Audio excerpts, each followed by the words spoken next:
민법의 기본 원칙. 사례. A씨는 계약을 체결하면서 상대방을 속여 이익을 얻으려 했습니다. 그러나 법원은 권리는 신의 성실에 따라 행사해야 한다는 원칙을 적용하여 A씨의 주장을 받아들이지 않았습니다. 민법 제1조 신의 성실의 원칙에 따른 판단입니다. 민법 요약. 민법의 기본 원칙은 세 가지입니다. 권리는 신의에 따라 행사해야 한다. 의무도 성실하게 이행해야 한다. 권리를 남용해서는 안 된다. 제1조 법원, 민사에 관하여 법률의 규정이 없으면 관습법에 의하고 관습법이 없으면 조리에 의한다. 제2조 신의 성실, 권리의 행사와 의무의 이행은 신의에 조차 성실히 하여야 한다. 권리는 남용하지 못한다. 신의 성실의 원칙. 압정 사례. 임대인이 계약 기간 중 갑자기 집을 비우라고 요구했습니다. 하지만 세입자는 계약 기간이 남아 있었습니다. 법원은 신의 성실 원칙에 따라 임대인의 요구를 인정하지 않았습니다. 민법 제2조 적용 사례입니다. 권리 능력. 사례. 아기가 태어나자마자 재산을 상속받았습니다. 태어난 순간부터 권리를 가질 수 있기 때문입니다. 민법 제3조 권리 능력 규정에 따른 것입니다. 민법 요약. 사람은 태어나면서 권리를 가질 수 있습니다. 이를 권리 능력이라고 합니다. 제3조 권리 능력의 존속기간. 사람은 생존한 동안 권리와 의무의 주체가 된다. 성년. 사례. 19세가 된 B씨는 부모의 동의 없이 휴대폰을 구입하는 계약을 체결했습니다. 이는 법적으로 가능합니다. 민법 제4조 성년 규정 때문입니다. 민법 요약. 만 19세가 되면 성년이 되며 독립적으로 법률 행위를 할 수 있습니다. 제4조 성년. 사람은 19세로 성년에 이르게 된다. 미성년자의 법률 행위. 사례. 17세 학생이 부모 동의 없이 고가의 노트북을 구매했습니다. 부모는 계약을 취소할 수 있습니다. 민법 제5조에 따른 취소권입니다. 민법 요약. 미성년자가 법률 행위를 할 때는 법정 대리인의 동의가 필요합니다. 동의가 없으면 취소할 수 있습니다. 제5조 미성년자의 능력. 미성년자가 법률 행위를 하면은 법정 대리인의 동의를 얻어야 한다. 그러나 권리만을 얻거나 의무만을 면하는 행위는 그러하지 아니하다. 전항의 규정에 위반한 행위는 취소할 수 있다. 처분 허락 재산. 사례. 부모가 자녀에게 용돈을 주며 자유롭게 사용해도 된다고 했습니다. 이 돈으로 구매한 물건 계약은 유효합니다. 민법 제6조 처분 허락 재산 규정입니다. 민법 요약. 미성년자라도 자유롭게 사용하도록 허락된 재산은 스스로 처분할 수 있습니다. 제6조 처분을 허락한 재산. 법정 대리인이 범위를 정하여 처분을 허락한 재산은 미성년자가 임의로 처분할 수 있다. 동의 취소. 사례. 미성년자가 부모 동의 없이 계약을 체결했습니다. 이후 부모가 계약 취소를 주장했습니다. 민법 제7조에 따른 취소입니다. 민법 요약. 미성년자의 계약은 법정 대리인이 취소할 수 있습니다. 제7조 동의와 허락의 취소. 법정 대리인은 미성년자가 아직 법률 행위를 하기 전에는 전 2조의 동의와 허락을 취소할 수 있다. 영업 허락. 사례. 부모가 자녀에게 가게 운영을 허락했습니다. 이 경우 미성년자라도 영업 관련 계약은 유효합니다. 민법 제8조 규정입니다. 민법 요약. 미성년자가 영업 허락을 받으면 그 영업 범위에서는 성년과 같은 권한을 가집니다. 제8조 영업의 허락. 미성년자가 법정 대리인으로부터 허락을 얻은 특정한 영업에 관하여는 성년자와 동일한 행위 능력이 있다. 법정 대리인은 전항의 허락을 취소 또는 제한할 수 있다. 그러나 선의의 제3자에게 대항하지 못한다. 성년 후견. 사례. 치매로 판단 능력이 약해진 C씨에게 법원이 후견인을 선임했습니다. 재산 관리와 계약을 후견인이 대신하게 됩니다. 민법 제9조 제11조 성년 후견 규정입니다. 민법 요약. 정신적 제약으로 사무 처리 능력이 부족한 경우 법원이 성년 후견인을 선임할 수 있습니다. 제9조 성년 후견 개시의 심판. 가정법원은 질병, 장애, 노령, 그 밖의 사유로 인한 정신적 제약으로 사무를 처리할 능력이 지속적으로 결여된 사람에 대하여 본인, 배우자, 사촌 이내의 친족, 미성년 후견인, 미성년 후 연감독인, 한정 후견인, 한정 후 연감독인, 특정 후견인, 특정 후 연감독인, 검사 또는 지방자치단체의 장애 청구에 의하여 성년 후견 개시의 심판을 한다. 가정법원은 성년 후견 개시의 심판을 할 때 본인의 의사를 고려하여야 한다. 제10조 피성년 후견인의 행위와 취소. 피성년 후견인의 법률 행위는 취소할 수 있다.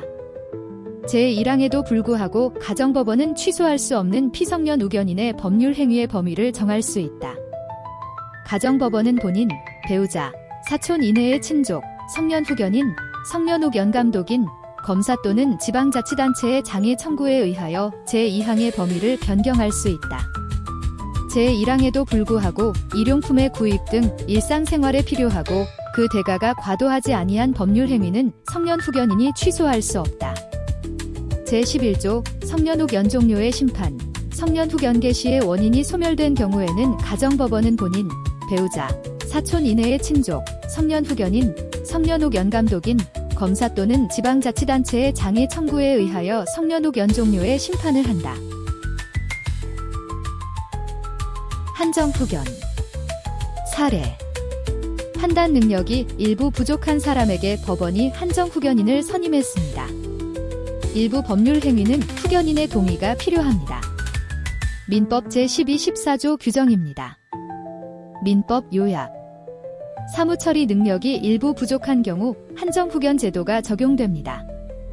제12조 한정후견 개시의 심판. 가정법원은 질병, 장애, 노령, 그 밖의 사유로 인한 정신적 제약으로 사무를 처리할 능력이 부족한 사람에 대하여 본인, 배우자, 사촌 이내의 친족, 미성년 후견인, 미성년 후 연감독인, 성년 후견인, 성년 후 연감독인, 특정 후견인, 특정 후 연감독인, 검사 또는 지방자치단체의 장애 청구에 의하여 한정 후 연개시의 심판을 한다.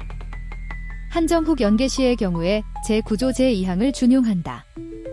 제13조 피한정 후견인의 행위와 동해. 가정법원은 피한정 후견인이 한정 후견인의 동의를 받아야 하는 행위의 범위를 정할 수 있다. 가정법원은 본인, 배우자, 사촌 이내의 친족, 한정 후견인, 한정 후 연감독인, 검사 또는 지방자치단체의 장애 청구에 의하여 제1항에 따른 한정 후견인의 동의를 받아야만 할 수 있는 행위의 범위를 변경할 수 있다. 한정 후견인의 동의를 필요로 하는 행위에 대하여 한정 후견인이 피한정 후견인의 이익이 침해될 염려가 있음에도 그 동의를 하지 아니하는 때에는 가정법원은 피한정 후견인의 청구에 의하여 한정 후견인의 동의를 가름하는 허가를 할 수 있다. 한정 후견인의 동의가 필요한 법률 행위를 피한정 후견인이 한정 후견인의 동의 없이 하였을 때에는 그 법률 행위를 취소할 수 있다. 다만 일용품의 구입 등 일상생활에 필요하고 그 대가가 과도하지 아니한 법률 행위에 대하여는 그러하지 아니하다. 제14조 한정후 연종료의 심판. 한정후 연개시의 원인이 소멸된 경우에는 가정법원은 본인, 배우자, 사촌 이내의 친족, 한정후견인, 한정후 연감독인, 검사 또는 지방자치단체의 장애 청구에 의하여 한정후 연종료의 심판을 한다. 특정 후견. 사례.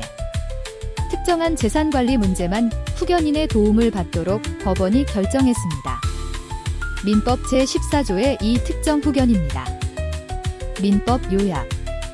특정한 사무에 대해서만 후견인을 선임하는 제도입니다.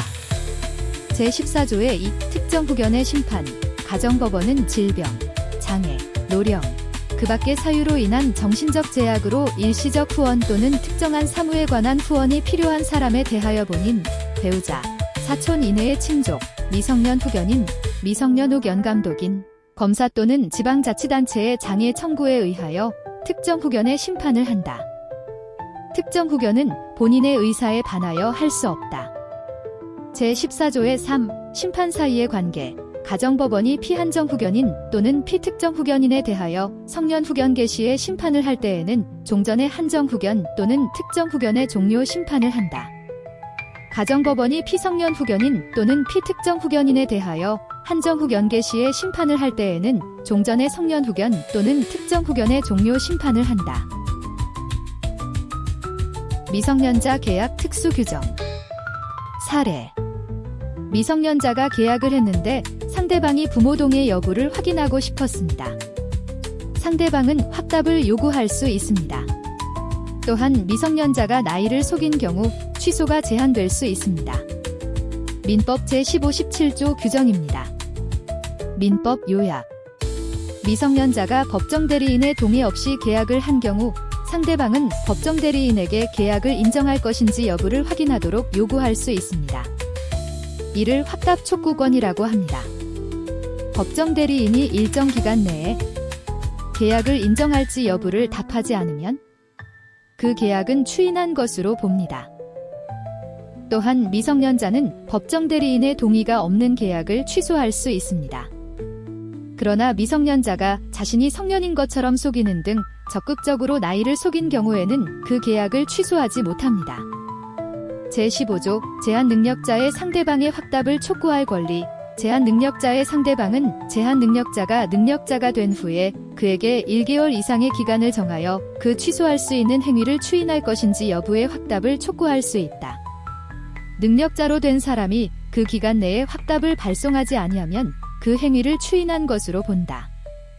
제한능력자가 아직 능력자가 되지 못한 경우에는 그의 법정 대리인에게 제1항의 촉구를 할 수 있고 법정 대리인이 그 정하여진 기간 내에 확답을 발송하지 아니한 경우에는 그 행위를 추인한 것으로 본다. 특별한 절차가 필요한 행위는 그 정하여진 기간 내에 그 절차를 밟은 확답을 발송하지 아니하면 취소한 것으로 본다. 제16조 제한능력자의 상대방의 철회권과 거절권. 제한능력자가 맺은 계약은 추인이 있을 때까지 상대방이 그 의사표시를 철회할 수 있다. 다만 상대방이 계약 당시에 제한능력자임을 알았을 경우에는 그러하지 아니하다. 제한능력자의 단독행위는 추인이 있을 때까지 상대방이 거절할 수 있다. 제1항의 철회나 제2항의 거절의 의사표시는 제한능력자에게도 할 수 있다. 제17조 제한능력자의 속임수. 제한능력자가 속임수로서 자기를 능력자로 믿게 한 경우에는 그 행위를 취소할 수 없다. 미성년자나 피한정 후견인이 속임수로서 법정 대리인의 동의가 있는 것으로 믿게 한 경우에도 제1항과 같다.